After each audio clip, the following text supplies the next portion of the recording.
The Shadow and the Saboteur. The night was dark and stormy. The city was on edge.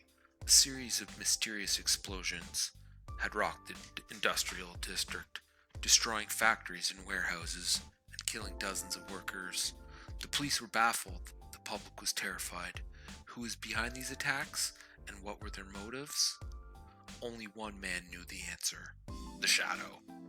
He was a mysterious vigilante who fought crime and injustice with his hypnotic powers and his network of loyal agents.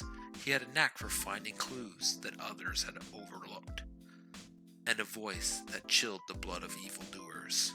He was the master of darkness, and he knew what evil lurked in the hearts of men. The Shadow had traced a source of the explosions to a secret laboratory hidden in an abandoned building.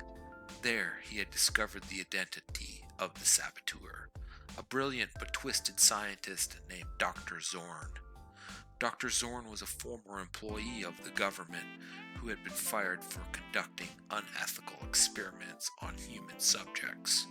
He had sworn revenge on his former employers and had devised a new weapon, a bomb that could trigger massive earthquakes. Dr. Zorn had planted his bombs under strategic locations in the city and planned to detonate them at midnight. He hoped to cause widespread chaos and destruction, to expose the corruption and incompetence of the authorities. He also hoped to attract the attention of the Shadow, whom he considered his worthy adversary. The Shadow had arrived at the laboratory just in time to stop Dr. Zorn from activating his remote control. A fierce fight ensued as the two men exchanged blows and bullets. The Shadow managed to wound Dr. Zorn in the shoulder, but not before Dr. Zorn pressed the button of his device. "Ha ha! It's too late, Shadow!" Dr. Zorn shouted. "The bombs are ready to go off in 5 minutes. You cannot stop them. You cannot save this rotten city." The Shadow smiled grimly. "You must see, Dr. Zorn. I'm not here to stop you. I'm here to ensure that your plan succeeds."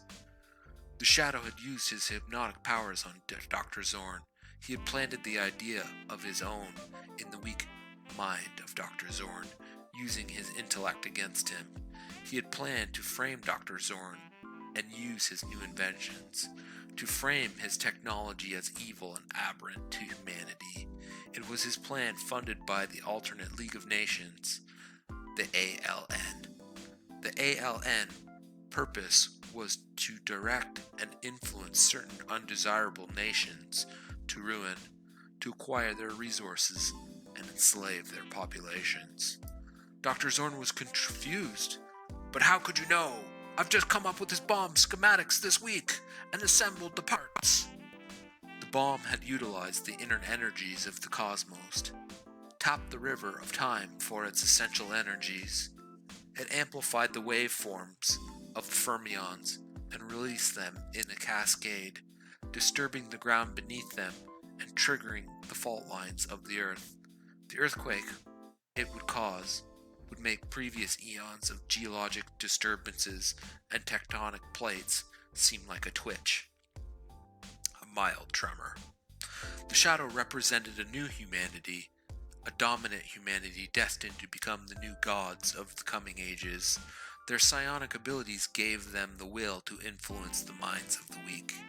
The ALN would rule from behind a curtain, like they had done in previous ages. They just needed a catalyst, a trigger to influence the population to accept their rule. The time had come. The earth rumbled from the blast, Dr. Zorn's corpse still intact, a manifesto carefully planted on his body, explaining his deviant plan for world domination. Who knows? The Shadow knows.